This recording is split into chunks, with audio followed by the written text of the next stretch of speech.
2015 Harley-Davidson Street 750 Wrap-Up. It was a good summer, all in all, made better by hanging out with the friendly, fun to be around Harley-Davidson Street 750. We were only supposed to have the little hog for a couple weeks, starting in mid-June, but it wound up being a puppy that wanders into your yard you hope nobody comes looking for, so we asked to keep it around a little longer.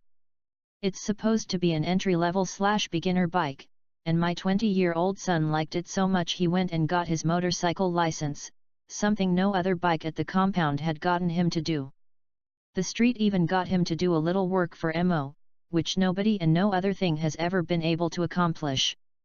The kid's been back at college for the last couple of months, but I still find myself hopping on the street for short jaunts around town, even though there's also right now on the premises a KTM Super Duke R, a Moto Guzzi Norge and a Yamaha FZ07.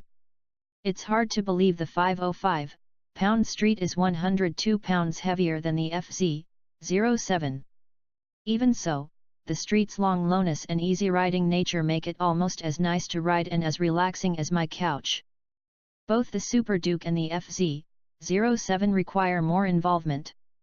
A lot of other bikes came and went over the summer, too, and sometimes the street stayed parked for weeks at a time, but it never failed to fire up instantly when called upon. It seems like we put many more miles on it, but in fact we returned the bike with only 1722. I remember checking the dipstick once, the oil was fine, and that's the only maintenance the bike got or needed. It takes a long time to pile up miles when you're only doing 20 or 30 at a time. Even in that kind of urban use, once we'd upgraded to Harley's Screamin' Eagle nightstick exhaust, air cleaner, and stage 1 ECU reflash, the bike returned 43.5 mpg on average. The only other thing we did was to fortify the street's entry-level front brake with a set of SBS Sinter brake pads, which did extract noticeably improved performance from the single-disc front brake. Other complaints include a clutch basket that may be a tad on the soft side. Metallurgically speaking, the street's clutch is a little grabby in the mornings, less so as its engine oil heats up. Meanwhile, over at HD Street Forum, nobody's complaining about much of anything in particular, though everybody agrees the mirror extensions and horn relocator brackets are a good idea, while the battle rages on with the loud pipes guys. Amazingly, I found no which oil should I use thread. It was interesting to take a virtual ride with some Indian Hog members to Karjat, Kandala and back.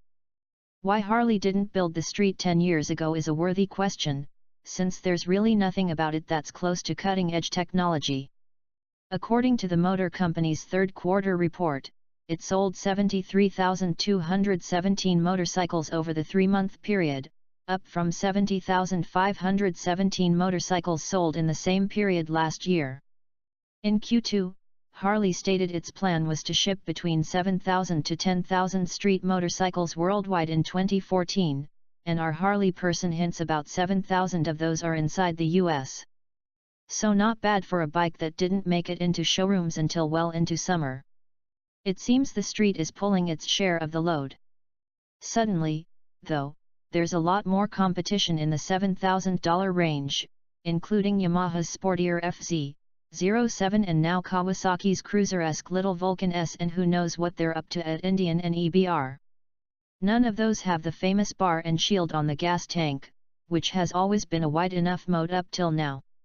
In any case, it should be fun to watch HD's efforts to keep up with the Joneses, now that it's finally built a bike to compete with them.